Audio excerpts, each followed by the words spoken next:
What's going on, everyone? Welcome back to another video. Today we're in the engine room because of the acoustics, so apologies for the mess. But today I wanted to talk to you guys all about all of the Australian delivered LS variants. Now, this is important because it's something that I continuously see talked about wrong, misinformation. Yeah, it's got a 2012 6-litre LS2. No, it fucking doesn't.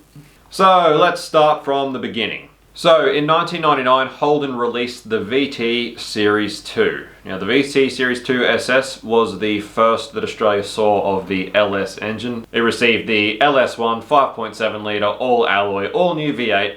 The VTs up until this point were being powered by a Holden designed 5 litre V8. And the Series 2 VT came with the LS and it was dubbed the Gen 3 5.7 litre V8. So the nickname the Gen 3 stems from the fact that it is the 3rd generation GM V8 engine. The 1st generation being the almighty famous 350 Chev small block, the 2nd generation being an updated 350 called the Vortec, and then the 3rd generation obviously being the LS variant, which was available as an all alloy engine but was also available in the States as an iron block as well. So these early VT LS1s came with 853 cathedral port heads, as well as old composite head gaskets and your run-of-the-mill LS1 intake manifold. Being the earliest, these are all the worst performing parts that were available on the LS1. With the introduction of the VX came an update to the LS1 where it received multi-layer steel head gaskets from factory. It also received new and improved 241 casting heads which flowed marginally better than the 853s, as well as an all-new intake manifold which was taken from the LS6, which also flowed better than the old LS1 style intake manifold.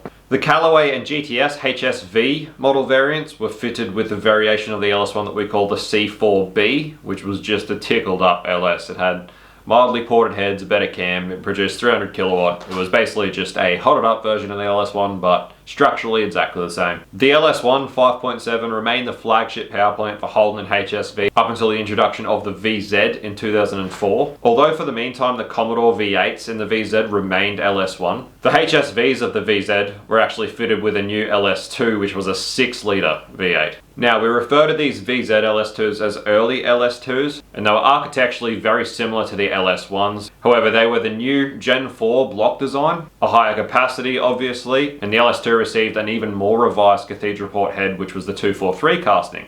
So the 243 had better ports that flowed better. It also had marginally smaller chambers. So these 243 heads are widely regarded as the best performing cathedral port head available. They were also found on the LS6 in the States, and in the States they're also referred to as the 799 casting. But in Australia they are all 243s and they're only available in the LS2, and these are the most sought after cathedral port heads available. So in January 2006, Holden updated the VZ Commodore range of V8s to a new 6-litre variant called the L76. Now, although this is also a Gen 4 blocked 6-litre LS variant, it is very different to the LS2. The L76 received an all-new rectangle port head. The casting numbers on these were 5364. Now these new rectangle port heads outflowed the 243s, they had bigger valves, they were better all over. Which is strange considering that the HSVs at the time retained the 243s. So from this point in January 2006, all of the Holden and HSV V8s were now Gen 4. Now with the Gen 4 came a lot of really important revisions. Firstly, they had much stronger blocks. The Gen 4 block design is far superior. Not only that, but the Gen 4s had better rods than the Gen 3s. So here we have what is a stock Gen 4 rod, and this here is a stock Gen 3 rod. Now you can see, hopefully the camera will focus, but these are very, very different. The Gen 4 is far beefier, far stronger, can hold far more horsepower. Obviously we do a lot of these things, we've done a lot of testing. Your Gen 3 rod, anything over about 600 horsepower at the crank, you're really starting to push the friendship on these rods. Your Gen 4 rods can be pretty comfortable right up over 800. There are plenty of people that have been around that have proven these rods well into 4 figures. Not only that, but the Gen 4 saw introductions of newer, better computers and ECUs, and Gen 4 saw the entire range switch to fly-by-wire throttle control. Now the late VZ LS1s that were available had a little bit of a weird crossover. I won't go into depth too much about it, but they have their own PCM, which was different to all of the early LS1s, but very different to all of the later LS variants in the Gen 4 family. So there were plenty of little changes like that through this area where they were transitioning from Gen 3 into Gen 4. For the most part, they're not worth noting though, so I won't go into too much detail. So the L76 that was in the VZ had all of the DoD provisions removed. It was just a straight up rectangle ported 6 litre Gen 4. But these new rectangle port heads with bigger valves were only suited to engines with a 4-inch bore or bigger. So sorry to all you 5.7 litre guys, you can't use the rectangle port heads. So the HSVs remained LS2 with the Commodore V8s remaining L76 up until the introduction of the VE. So the Series 1 VE HSV remained LS2, however we call these LS2s the later LS2s. The reason we differentiate between the two is the later LS2 used a different trigger pattern, as well as a few other small changes which are probably not really worth noting. The Series 2 HSV VE variants from April 2008 onwards received the new 6.2 litre LS3 rectangle port Gen 4 LS based engine. So the LS3 received a new casting, an 821, which was much the same as the casting on the L76. However, it received different exhaust valves. Again, it's really nitty gritty, it's not really worth noting. As far as the actual ports on the heads were concerned, they performed exactly the same. And so the HSV had finally caught up with the base model V8 Commodore.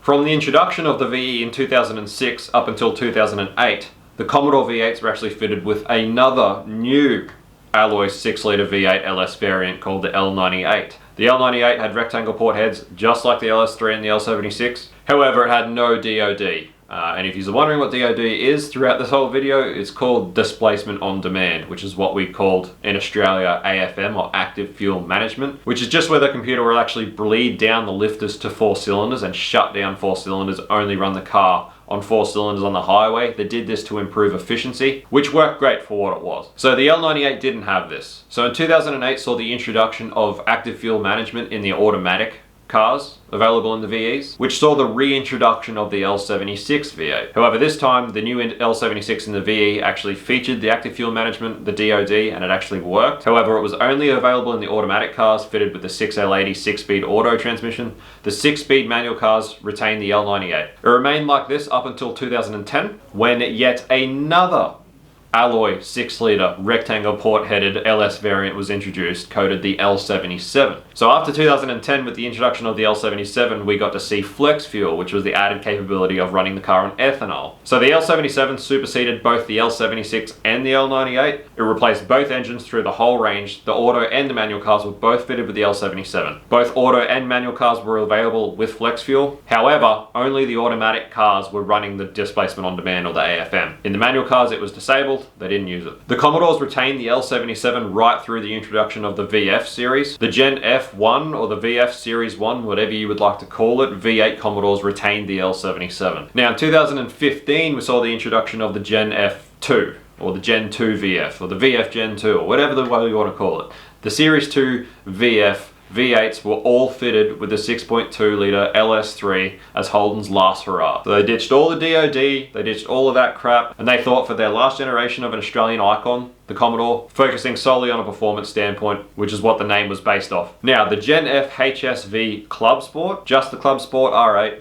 was available with the 6.2 litre LS3 up until 2016, where they introduced an LSA for even the base model HSV Club Sport. It was a detuned version, but it was an LSA nonetheless. However, the entire Gen F HSV GTS range, not the Club Sport, but the actual GTS, was fitted with the new supercharged LSA. Now the LSA is a factory supercharged 6.2 litre all alloy V8. It received a new rectangle port casting, the 4863. It also had factory oil squirters in the block for keeping the pistons cool. They are a very, very cool bit of gear. So that's how Holden and HSV went out, with all the Holdens fitted with the LS3 and all of the HSVs fitted with the LSA. Now some honourable mentions include the LS7, which was available in some very, very limited numbers in the VEW 427. Produced by HSV as a special birthday thing. At the time of their production, they were the fastest and most powerful vehicle ever produced in Australia. And another honourable mention is the LS9, which was actually available in the Gen F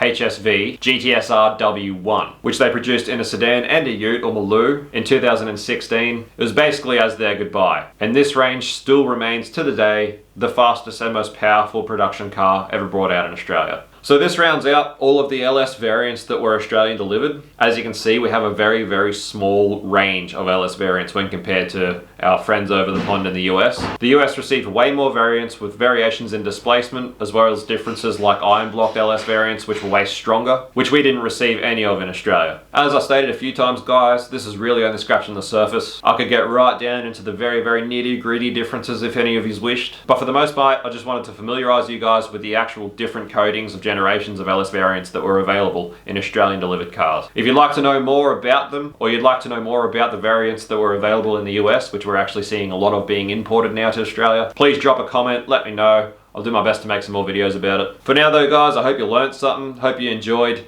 Don't forget to like, comment and subscribe, and I'll see you on the next one. Peace out, see you, bye.